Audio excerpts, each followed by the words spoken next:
아니라고 정은경 본부장이 얘기했는데 코로나의 주요 기로에 선 것 같습니다. 델타 변이 물어보겠습니다. 백신 상황도 함께 알아보겠습니다. 이재갑 한림대 강남성심병원 교수, 안녕하세요. 예, 안녕하세요. 교수님 건강은 어떠신지요? 예, 괜찮습니다. 네. 코로나 확진자가 줄지 않네요. 이틀째 600명대입니다. 네, 일단은 여러 가지 요인들은 있는데요. 백신 접종 올라가면서 국민들이 이제 방역 완화에 대한 기대감이 좀 올라가고 있어서 네. 아마도 조금 느슨해지시는 게 아닌가 생각이 사실 좀 들어가지고요. 그렇죠. 예, 좀 7월 이후에 더 방역 상황 완화시키면 확진자 확 늘어나지 않을까 상당히 우려가 되는 상황입니다. 네, 백신 좀 순조롭게 맞고 백신 맞았다 이제 거리두기도 좀 완화한다고 하니까 사람들이 좀 많이 보여요. 그런데요, 델타 변이가 지배종이 된다 이러면서 세계 각국으로 빠르게 번지고 있습니다. 이 네. 델타 변이 구체적으로 뭐고요? 왜 무섭습니까? 네, 일단은 이제 인도에서 이제 처음 이제 확인이 됐고 강범위한 유행을 이제 되면서 이제 우려가 됐었고, 사실 인도가 40만 명 넘는 하루 확진자 나왔었던 시절도 있었기 때문에 그게 아마 델타 변이가 주 문제라고 생각이 되는 상황인데, 현재 영국 같은 경우에 이제 전체 확진자의 90%에서 델타 변이가 확인되고 있고, 유럽의 많은 국가에서 확산되고 있고, 미국에서도 한 전체 확진자 20% 내가 델타 변이로 확인되고 있어서 이제 전 세계적인 그런 유행 상황을 만들고 있고요. 가장 우려되는 거는 영국이 이제 전 국민 한 60% 정도가 1차 접종을 마친 상황인데, 맞았는데. 그럼에도 불구하고 좀 10,000명대 이상의 확진자로 늘어나는 상황이기 때문에 전파력이, 그러니까 우리가 알파 변이가 기존 바이러스 한 50% 증가돼 있다 그러는데, 지금 이 델타 변이가 알파 변이에 비해서도 한 50% 정도 전파력이 증가됐다고 하기 때문에, 그러니까 이런 상황이 되면 백신 접종의 수준을 훨씬 더 높여야지 통제가 될 수도 있기 때문에 그런 부분이 상당히 우려가 되고 있습니다. 8271님께서 이재갑 교수님, 변이 바이러스 알파, 베타, 감마, 델타 이렇게 정해지는 것 같은데요. 왜 지역 명칭을 빼고 이렇게 불리게 됐나요? 물어봅니다. 매우 중요한 질문이긴 한데요. 그러니까 예전에 지역명을 이제 달다 보니까 그 지역에 대해서 사실 폄하시킬 수 있는 그런 상황도 될 수 있고, 예.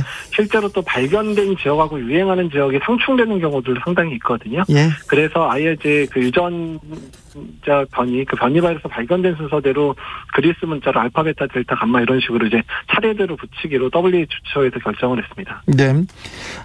델타 변이보다 더 강력한, 스치기만 해도 감염되는 델타 플러스가 또 발견됐다고 하는데요. 네. 이거 일단은 델타 플러스는 아직 정보가 좀 많지 않아서 일단은 이제 어느 정도의 이제 위기와 파급력이 있을지는 아직 좀 말씀드리기가 좀 어렵기는 한데요. 지금 네.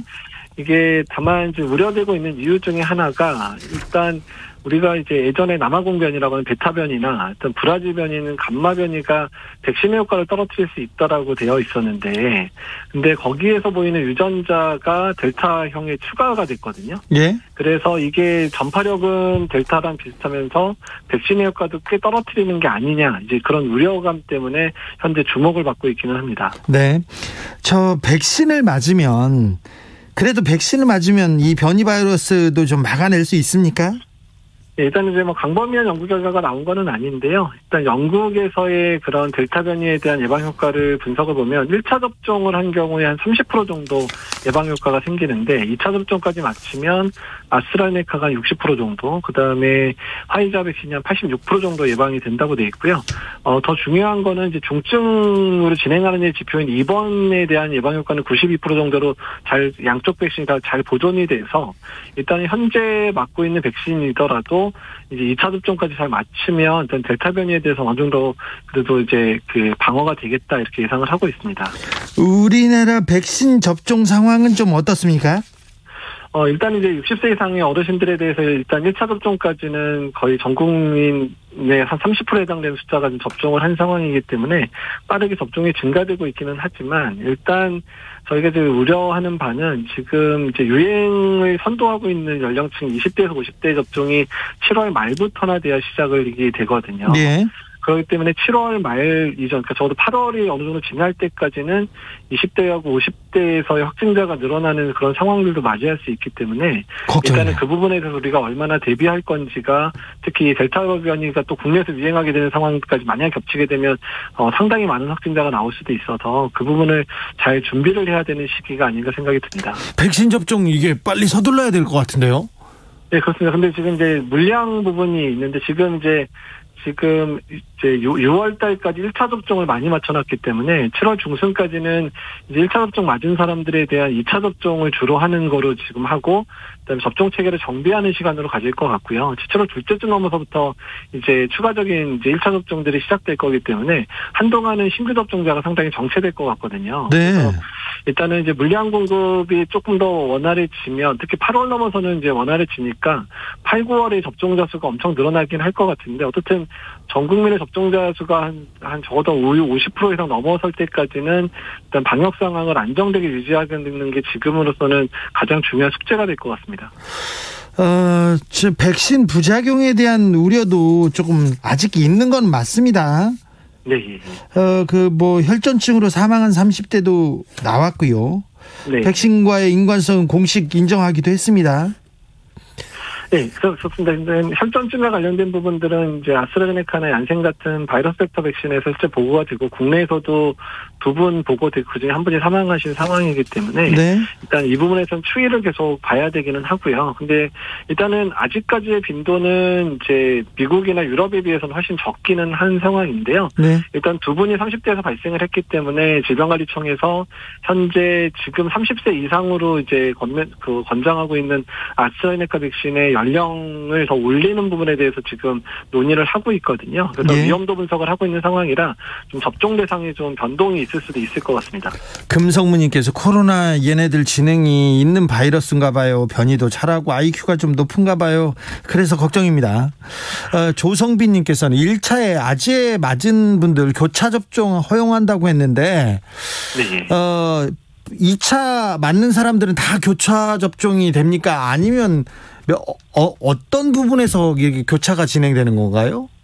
일단은 지금 7월 중에 좀 아스트라제네카 백신의 공급이 조금 늦어지게 됐거든요. 네. 그래서 7월 중에 2차를 맞아야 되는 시기가 도달하시는 분들 있잖아요. 7월에 2차를 맞는 사람들만 일단 교차 접종을 하는군요. 네. 그래서 그 인원이 한 76만 명 되는데 일단 그분들한테 일단은 접종을 하게 되고요. 예. 8월 이후에 교차 접종 여부는 백신의 수급 상황이나 아니면 이제 교차 접종의 연구 결과를 바탕으로 해서 일반적으로 교차 접종을 할 건지에 대한 부분들은 7월이 넘어서 아마 결정이 될 것 같습니다.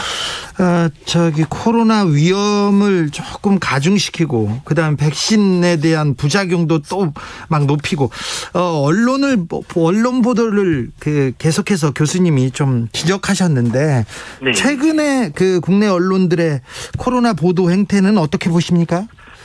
그나마 이제 한 3월, 4월에 한참 이제 이상 반응에 대해서 잠깐 과장된 부분들, 또한 외국의 그런 접종 선례에 대한 부분들에 대해서 잘못된 전달된 그런 기사가 많았는데요. 네. 최근에 이제 접종률이 많이 올라가고 많은 분들이 접종에 동참하는 상황이 되면서 언론에서의 그런 좀 보도들은 많이 이제 좋아지긴 했습니다. 근데 그럼에도 불구하고 여러 특정 백신에 대해서 일단은 좀 오해가 될 만한 소지에 있는 기사들이 산발적으로 계속 나오고 있는 상황이라 네. 일단은 백신 접종과 관련해서는 계속해서 신중한 보도를 해주시는 게 네. 앞으로 우리나라의 백신 접종률이 지켜지는 데 상당히 중요할 것 같아서 언론에서 많이 노력을 해주셔야 될 것 같습니다. 네. 곧 맞게 되는 모더나 백신이 있지 않습니까? 모더나 백신에 대한 문제점은 한 번도 좀 접해본 적이 없는 것 같아요. 이제 모더나 백신이 이미 지금 상급종합병원에서 접종이 이제 지난주부터 시작이 돼서 접종이 이루어지고 있는 상황이고요. 일단은 전반적인 이상 반응과 관련된 거는 이제 화이자 백신하고 크게 차이는 없습니다. 그래요? 최근에 심근염과 관련돼 있는 이상 반응이 빈도가 조금 올라가지만 사망자는 없으니까 좀 지켜보면 좋겠다라고 이제 미국 예방접종자문위원회에서 이야기가 있었고요. 나머지 접종하고 나서 이제 2, 3일 내에 생기는 이제 급성 이상 반응 같은 경우는 이제 화이자랑 빈도가 비슷한 조금 많다 정도가 알려져 주로 2차 접종 이후에 나타난다고 알려져 있습니다. 네, 모더나 백신은 삼성에서 만들게 되거든요. 그래서 언론이 각별히 좀 신경 쓰는 것도 좀 있는 것 같습니다. 예, 그럴 것 같습니다. 예. 네, 7617님께서 7월부터 방역 조치 완화되는데 괜찮을까요? 걱정이 좀 됩니다. 그런 분들 많습니다. 예, 일단 전문가들이 상당히 좀 우려하고 있는데요. 네. 지금도 600명대 나오는데 지금 상황에서 균형이 깨지게 방역이 너무 완화가 되면 특히 접종을 아직 많이 안 하신 20대에서 50대들이서 이제 확진자가 증가되는 상황이 발생할 수도 있고, 그러니까 뭐 이제 60대 이상에서의 그런 발병자는 많이 늘어나지는 않겠지만 최근에 경향이 50대에서의 중증 환자도 꽤 보고가 되고 있고 중환자실 입원을 많이 하고 있거든요. 네. 그래서 일단은 어떤 간에 7월, 8월까지는 좀 허리를 졸라매고 조금 더 주의를 해야 되는 게 아닌가 계속 저희들이 강조하고 정부 측에도 계속 건의를 하고 있습니다. 7월 휴가철 걱정이 됩니다. 특히 7월부터 1차 접종 완료자도 실외에서 마스크를 벗을 수 있게 됩니다. 이거는 어떻게 보시는지요? 사실 뭐 실외에서 뭐 마스크를 좀 벗는 거는 지금도 뭐 2m 간격 이상 되는 상황에서는 마스크 벗을 수 있거든요. 아, 그래요? 네, 예. 근데 이제 사람들이 뭐 2m 거리 안에 들더라도 백신 접종자는 뭐 이제 마스크 벗는다고 나오긴 했는데, 그러니까 저는 이제 그거 자체가 문제라기보다는 마스크를 벗을 수 있다는 신호 자체가 예. 사람들로 하여금 실내에서도 마스크를 벗게 하는 그런 상황도 만들 수 있고, 네. 또 야외 나갈 때 마스크 안 들고 나가서 실내 들어갈 때 마스크 없이 다니는 분들도 실제로 생길 수 있거든요. 네. 그래서 마스크 착용과 관련돼 있는 방역의 변화는 좀 상당히 주의를 해야 되지 않겠나 생각이 듭니다. TV 배너님께서 교차 접종 대상자라고 문자 왔어요. 그런데 좀 불안해요. 얘기합니다. 일단 내일까지가 그 예약 마감이거든요. 네. 근데 일단은 이제 급성기 이상 반응인 그 뭐 발열이나 근육통 정도의 그 경증 이상 반응만 좀 증가되지 중증 이상 반응이 증가된다는 보고는 아직은 없기는 없고요. 교차 접종이 또 효과가 좀 있다면서요. 예, 백신의 효과, 특히 항체 생성 효과는 아스트라제네카 2번 맞은 거에 비해서는 상당히 항체가가 많이 오른다라고 얘기가 돼 있어서 네. 효과적인 측면에서는 더 낫지 않을까 이렇게 예상을 하고 있어서 네. 네. 일단 조금 고민하시고 일단은 네. 뭐 전문가로서는 맞아도 되겠다 정도의 권장을 할 수 있을 것 같습니다. 네. 효과는 더 좋답니다. 그러니까 전문가분이 그렇게 지적하셨습니다. 그러니까 너무 걱정은 안 하셔도 될 것 같습니다.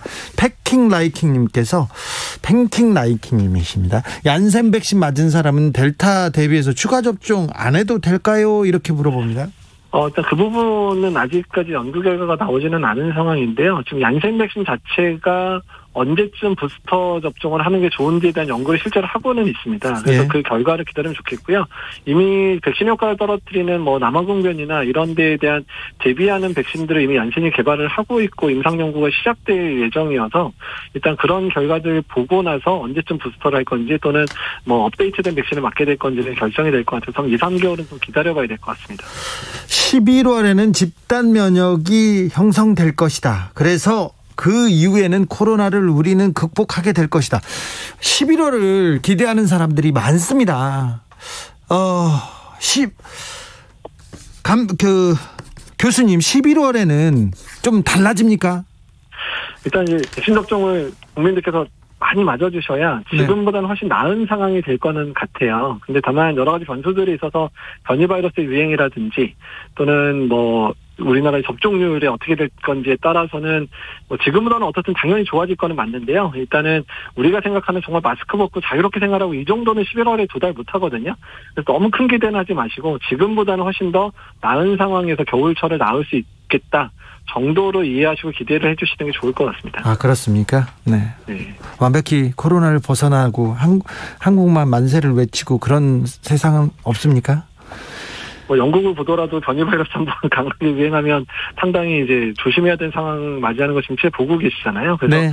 일단 우리가 할 수 있는 거 다 해보고 나서 이제 얼마나 좋아질 걸 기대해야 될 텐데 예방접종을 충분히 올리고 나서 그 상황 가서 우리가 또 어떤 걸 대비해야 될지 고민하는 게 맞을 것 같습니다. 그렇습니까? 0340님께서 백신 맞아도 코로나 걸리는 걸로 알고 있습니다. 마스크는 집단 면역이 형성되었을 때 온 국민이 한 번에 벗어야 합니다. 이렇게 하는데 그래도 내년에도 마스크 쓸 것 같아요, 교수님.